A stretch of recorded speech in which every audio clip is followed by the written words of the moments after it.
业绩不能达标者，嘎。放假后，我找了一份暑假工。面试的第一天，大厅里突然响起一阵沙哑的喇叭声。本次招募员工100人，欢迎各位。接下来的时间里，请大家严格遵循员工守则，违反者嘎：1. 禁止擅自逃离公司范围；2. 禁止以任何手段攻击和伤害考官和同事，包括你身边同一批的新人；3. 公司具有良好的组织架构，每一次升迁都有一场对应的规则考验；4. 在考验当中，业绩不能达标者嘎；5. 成功升至 K12 职级，便能顺利升还离开公司。目前各位的职级为 K2 见习期，请前往2楼接受升职考验。规则全部介绍完毕，来面试的100号人在大厅里面面相觑，迟迟没人踏出前往2楼的步伐。毕竟一旦业绩不达标，就得把性命丢在这里。眼看几名安保人员已经有些不耐烦，开始催促我们上楼。有人小心翼翼地提出了疑问：那我要是不想晋升，是不是就不用接受考验了？可仅仅3秒之后，他期待的眼神就化为了绝望。冰冷的喇叭声再度出现：不想晋升，那就洗吧。还没说完，那人手上的黑色手袋突然爆开，接着安保人员又把他活生生拖进了一个废物回收站。下一秒，随着齿轮转动，一阵惨叫声传来，那人瞬间化成了粉末。看着这可怕的画面，我瞬间汗流浃背。一想到我手上也有同样一条腕带，便止不住颤抖。喇叭声像是很满意这个结果。如各位所见，我们不喜欢没有上进心的员工。此言一出，所有人疯了似的向2楼跑去。2楼的办公区域被划分成了一个个正方形的小隔间，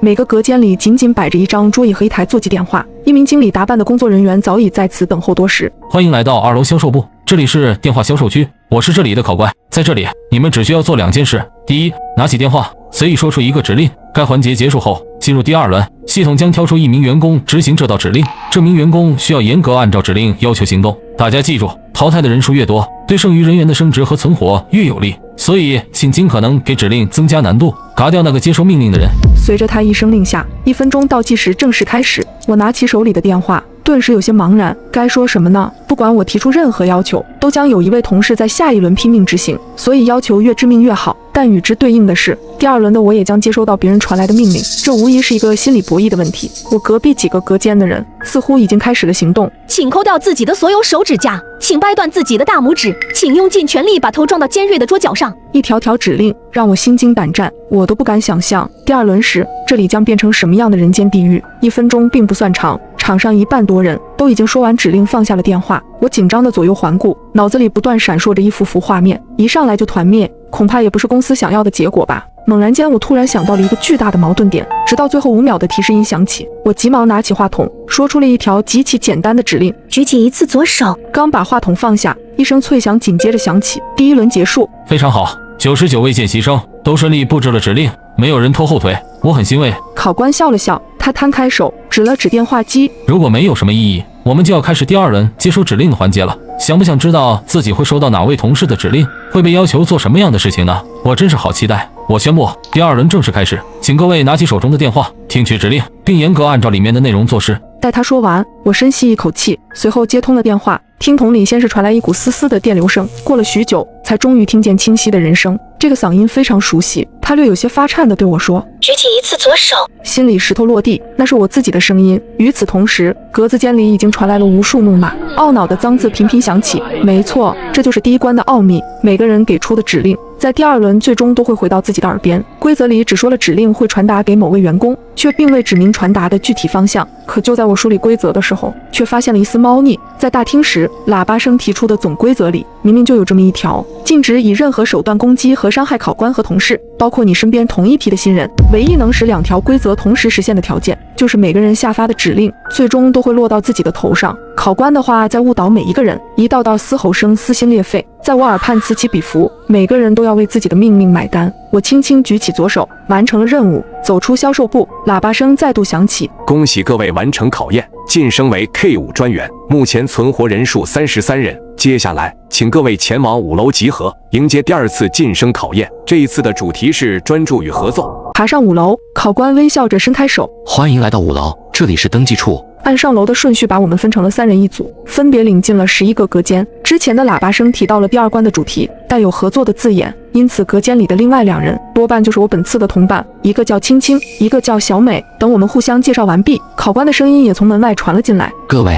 在你们每个人的前方都摆着一个记录本，你们需要在15分钟时间里，按照顺序从数字1开始写到数字1000，出现错误或者超出时间者直接淘汰。请注意，本次考验为团体任务，每组共有3人，只要有1人出错，整个团队都将共同承担后果，一并淘汰。所以不要只盯着自己的纸面，请时刻关注自己的伙伴。3分钟后，倒计时正式开始，祝你们好运。听完规则，我不禁捏了把冷汗。写数字的游戏并不是我第一次经历，前2年的商场附近经常都有人以此为噱头摆摊，免费参与，在规定时间内从1写到500，成功者能获得玩偶奖励。这个要求乍看非常简单，几乎没有任何难度，所有人都有信心挑战。可一旦亲身尝试，才能感受到其中的厉害。在漫长重复的机械操作里，只需一个恍惚，就会让前面的努力全部化为泡影，对人的专注力是个极大的考验。没记错的话，当初我挑战时，在300前后失败了，而这次的要求比商场里的还要严苛，不仅总数变成了更大的1000，还加上了时间限制，15分钟写完，相当于每个数字的用时都不足1秒。最要命的是，仅仅自己写完没有任何意义，但凡同伴出现一个失误，所有人都将坠入深渊。两位，现在我们的生死已经绑到了一起，你们没有什么想说的吗？小美闻言，握紧了手中的笔。我保证，我会全力以赴，避免失误，绝不给大家拖后腿。我也一样。所以我有一个合作的提议。接下来的2分钟里，青青向我们介绍了他的计划。为了尽最大可能杜绝注意力流散，我们需要在写数字之前，先将其念出声来，在嘴和脑子的信息统一之后，才能将数字认真写下，并且在写数字的时候，脚尖也要跟随着轻轻点地。多重任务堆叠、有声音、动作等各种要素交织，能把走神和卡壳的概率降到最低。因为担心大家的声音混到一起，互相干扰，报数的工作则由我们轮流承担。听完这个计划，我不禁暗感叹青青的冷静。随着考官的一声令下，倒计时正式开始。轻轻打头，我们开启了同步计数模式。1、8、3。排在前面的数字位数较小，所以念得很快。仅仅5分钟，我们已经写下了400多个数字。可就在我信心满满的报数时，耳畔突然传来了一道撕心裂肺的惨叫声，砰砰的爆响，此起彼伏。我知道那是别的小组有人血肉破开的声音。紧张的情绪爬到我的脖子上，笔画都变得有些歪歪扭扭，差点就写错了。好在青青刻意加大了报数的音量，才强行把我拉回了现实，慢慢镇定下来。这样的干扰后来又出现了3次，每一次都让我心惊胆战，肾上腺素风一样的分泌。直到轻轻念出最后一个数字时，我才终于长舒一口气，在白纸上重重写下1000，心里的巨石落地，我几乎浑身瘫软，彻底倒在了椅子上。这一关我们用时14分钟，1分钟后倒计时结束，除了我们还有5组成功过关。喇叭声适时的响起，恭喜各位完成考验，晋升为 K7 主管，目前存活人数18人。接下来请各位前往7楼集合，迎接第3次晋升考验。这一次的主题是执行力。欢迎来到7楼，在这里你们需要依次穿过3间库房，到达下一关。门上刻着对应库房的一条铁律，无论里面会发生什么事，都必须遵守，否则将直接淘汰。说完，他便笑着转身离去。门上有几个凌乱的文字，禁止回头。可当推开木门的一刹那，我还是愣住了。门后竟空无一物，地板的尽头孤零零地立着第2扇门，也就是说，这一路上没有任何阻碍。第3关怎么变得如此简单？待所有人走进库房后，木门缓缓关闭，灯光熄灭，这里彻底陷入黑暗。我凭着记忆往下一扇门的方向前进，紧靠在我身旁的是青青和小美。可库房里的能见度实在太差，每走出几步，我就在混乱的脚步里丢失了他俩的踪迹。紧张的情绪使我不自觉想要加快脚步，可这里的地板偏偏像粘人的沼泽，越往前就会变得越吃力。酱汁，一道女声传来，随后一只手拍在我的肩膀上。这道声音来自小美。终于找到你了。我差点就下意识地转身回头了，好在我及时想起了规则，禁止回头。怎么了？可回应我的却是轻轻的声音。我们被考官给骗了。被考官骗了？刚才我们进门的时候，我在天花板上看到了另一行字，写着真正的规则已经被颠倒，也就是说想要走出这个库房，其实就得往回走。怎么可能？小美也催促起来。如果你不愿意跟我们一起的话，我们就先走了。紧接着我就听到急促的转头声，脚步渐行渐远。比起跟上他们的脚步，我更愿相信所谓的天花板提示是一个谎言，因为我在进门时就观察过天花板，根本没有任何文字，很可能一切都是关卡营造的幻觉，只为了让我在纠结中回头。想到这里，我再也没有半点犹豫，拼尽全力迈开步子，继续朝第2扇门的方向前进。猛地推开，一束光打到了我的脸上，里面零零散散，已经站立着7、8道身影，包括之前蛊惑过我的青青和小美。一番交谈后，果然每个人都和我一样，听到了前一关同伴的呼喊，只有坚守规则绝不回头，才有资格走到到第2间库房。第1道考验彻底落幕，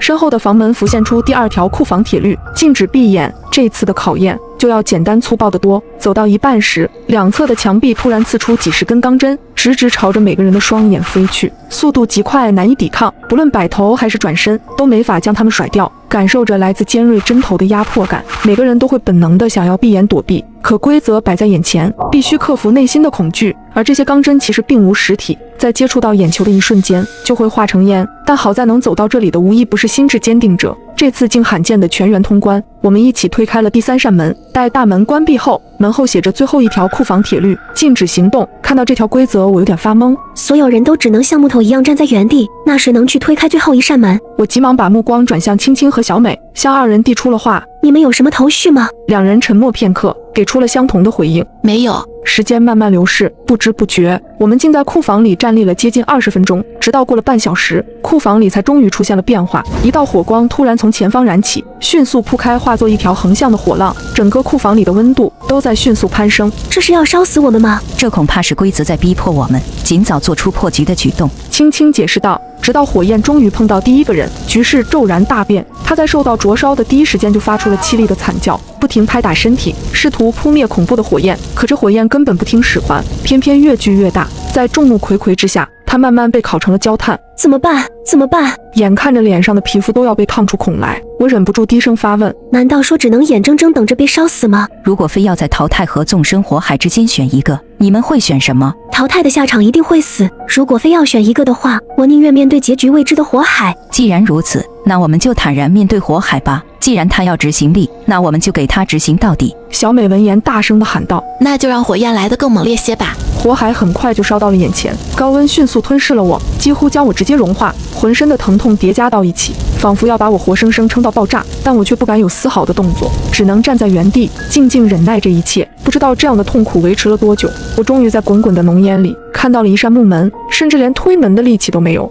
径直跌进了门里。我们过关了，恭喜各位完成考验，晋升为 K9 经理。目前存活人数12人，接下来请各位前往9楼集合，迎接第4次晋升考验。各位欢迎来到茶水间，想要在这里存活，请最大程度发挥你们的观察能力。你们需要用5分钟的时间，记住这里的场景、桌子、椅子、沙发、脚垫等。5分钟后，自行凑出3人一组，重新进入茶水间，在几乎完全一致的场景里，寻找唯一的变化或者不同点。每人仅有1次指认机会，若是同组的3人全部指认错误，则判定为失败，全组共同淘汰。若在3次机会之内找出变化，全组共同通关。请不要有任何迟疑，倒计时开始。在他的身旁是一个正在倒计时的计时器，剩余的时间已经只有4分20秒。考官讲述规则的时候，倒计时居然已经悄然开始，所有人都暗骂不好，赶紧巡视起茶水间里的每一个角落。经过简单沟通，青青把茶水间分成了左中右3个区域，小美负责最左边，青青负责中段，我负责靠右的一侧。每个人都能专心致志，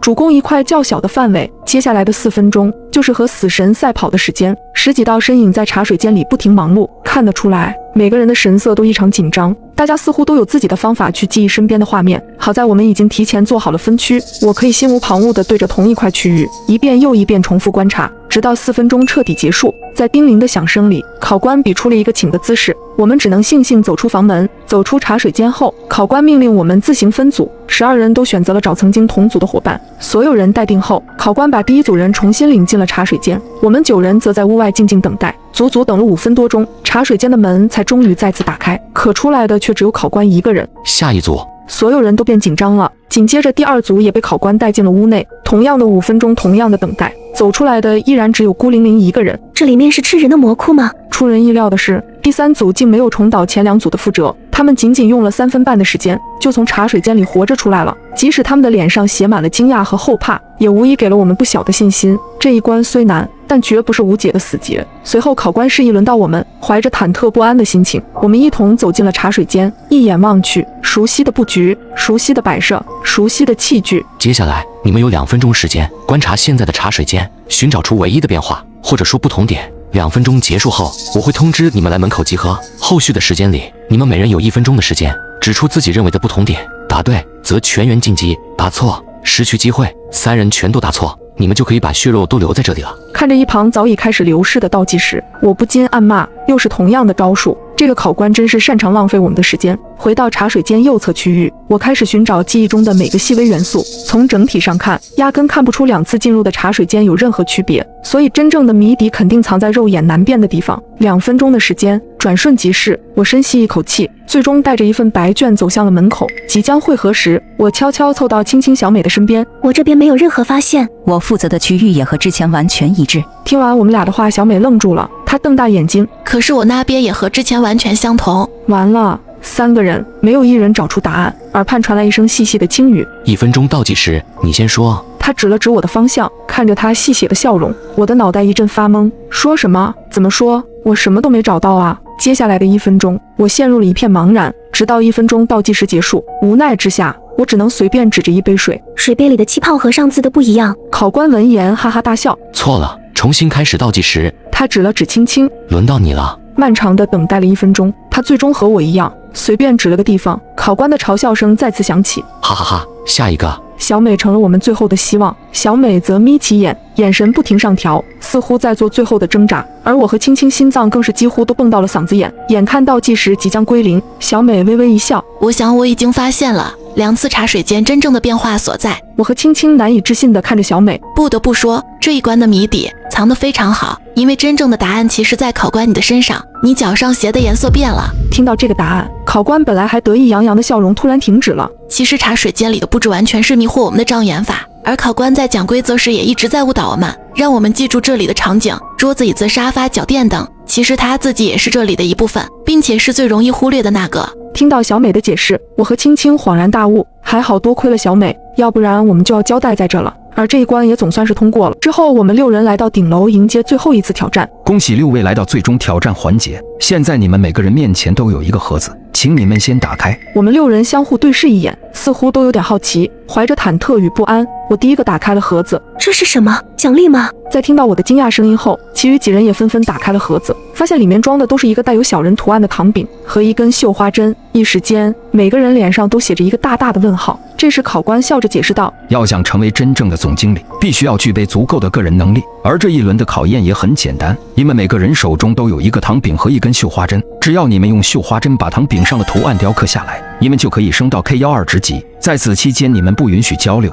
如果糖饼一旦出现裂痕或破碎，则是为挑战失败，被当场抹除。好了，你们有5分钟的时间，现在我宣布，考验正式开始。不给我们多余思考的时间，一旁的计时器便开启了倒计时。所有人都拿起绣花针，不断地在糖饼上摩擦着。我本能地偷偷看向一旁的小美和青青，希望可以得到他们的眼神回应。但奈何这次规则考验的是个人能力，他们2人都在认真地雕刻手中的糖饼，根本没时间和我眉来眼去。无奈之下，我只能又把注意力转移到手中的糖饼上。突然，一旁的女生大叫起来：“二蛋，怎么办？你有什么办法吗？”她似乎习惯性地向曾经的队友求助，然而迎接她的却是考官的怒骂：“3号违规求助队友，抹除。”下一秒，女生便在挣扎中原地消失了。看到这个场景，大家的神经变得更加紧张了。另一个男生因为手抖，不小心弄碎了糖饼，接着也被考官无情地抹除了。这一关真的是超级难，普通人简直无法完成。眼看只剩下1分半，我被吓得瞬间汗流浃背，手心里也在不停地冒汗。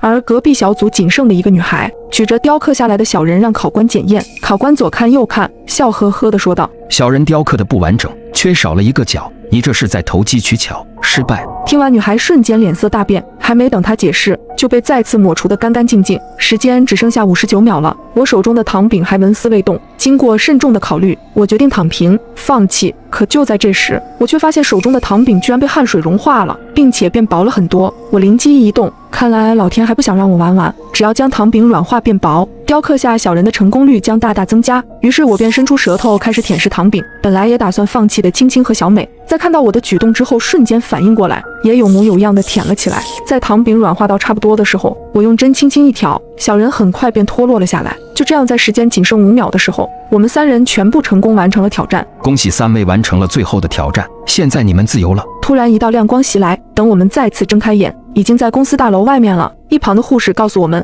我们所在的公司大厦昨天发生火灾，里面的所有员工全部葬身火海，而活下来的仅有我们3人。